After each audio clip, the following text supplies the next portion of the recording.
அரையிறுதிக்குள் நுழைந்தது தென்னாப்பிரிக்கா. சோக வரலாற்றை மாற்றி எழுதுமா? உலகில் உள்ள கிரிக்கெட் ரசிகர்களை உங்கள் நாட்டு அணியை தவிர எந்த அணி உங்களுக்கு பிடிக்கும் என்று கேட்டால் தாமதிக்காமல் வரும் பதில் தென்னாப்பிரிக்கா என்பதுதான். தலை சிறந்த வீரர்களை கொண்ட தென்னாப்பிரிக்கா கிரிக்கெட் அணி 20 ஓவர் 50 ஓவர் உட்பட இதுவரை எந்த ஒரு ICC உலக கோப்பையும் வென்றதில்லை. ஏன் இறுதிப் போட்டிக்கு கூட தகுதி பெற்றதில்லை என்றால் உங்களால் நம்ப முடிகிறதா? நம்ப மறுத்தாலும் அதுதான் உண்மை. வேகப்பந்து வீச்சு என்றாலே கிரிக்கெட் ரசிகர்களுக்கு சட்டென்று ஞாபகம் வருவது ஆலன் டொனால்ட் தான்.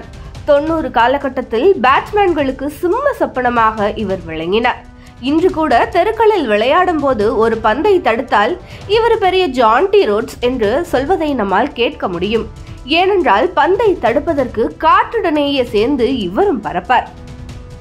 Kepler Wessels, Hudson, Jack Kallis, Graham Smith, Gary Kirsten, Shaun Pollock, Gibbs மற்றும் 360 என்று அழைக்கப்படும் ABD வில்லியர்ஸ் போன்ற ஜாம்பவான்கள் தென்னாப்பிரிக்கா அணிக்காக விளையாடி உள்ளனர். இப்போதும் Markram, de Kock, Miller, Klaasen, Henrik, steps போன்ற உலகத்தரம் வாய்ந்த வீரர்களே இடம்பெற்றுள்ளனர். அப்படி இருந்தும் தென்னாப்பிரிக்காவால் ஒருமுறை கூட அந்நாட்டு ரசிகர்களுக்கு கோப்பையை வென்று தராதது பெருத்த ஏமாற்றமாகவே பார்க்கப்படுகிறது. இதனால் கிரிக்கெட் ரசிகர்கள் தென்னாப்பிரிக்கா அணியை ஜோக்கர்ஸ் என்று கூட கிண்டல் செய்வது வழக்கம். லீக் சுற்றுகளில் அதிரடியாக விளையாடும் இவர்களால் நாக் அவுட் என்று வந்துவிட்டால் சொல்லவே வேண்டாம், மந்திரித்துவிட்ட கோழி மாதிரி ஆகிவிடுவார்கள். ஒன்று இவர்கள் நன்றாக விளையாடி சொதப்புவார்கள், அப்படி இல்லை என்றால் இயற்கை இடையூறு செய்து தோற்கடித்துவிடும். நீண்ட இடைவெளிக்கு பிறகு நிறவெறி மற்றும் உள்நாட்டு பிரச்சினை காரணமாக 1992 ஆண்டு உலகக்கோப்பை போட்டியில் பங்கேற்ற தென்னாப்பிரிக்கா அணி நேர்த்தியான ஆட்டத்தை வெளிப்படுத்தி அரையிறுதிக்கு முன்னேறியது.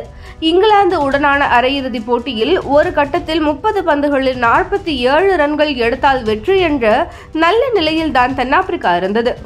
அப்போது திடீரென குறுக்கிட்ட மழையால் 13 பந்துகளுக்கு 22 ரன்கள் எடுக்க வேண்டும் என இலக்கு நிர்ணயிக்கப்பட்டது. அப்போதும் கூட போட்டி தென்னாப்பிரிக்காவின் பக்கம்தான் இருந்தது.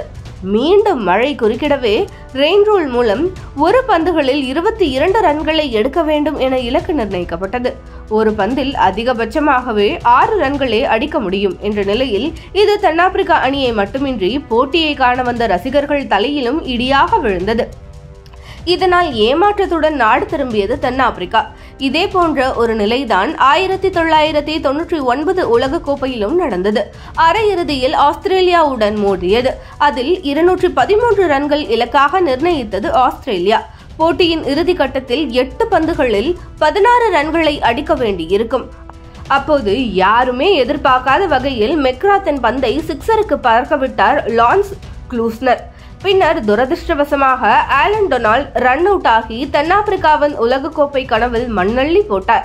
இந்நிலையில் நடப்பு T20 உலகக்கோப்பை போட்டியில் அரையிறுதிக்கு தகுதி பெற்றுள்ள தென்னாப்பிரிக்கா இந்த முறையாவது வழக்கம் போல் சொதப்பாமல் கோப்பையை கைப்பற்றுமா என்று ரசிகர்கள் எதிர்பார்ப்பில் உள்ளனர்.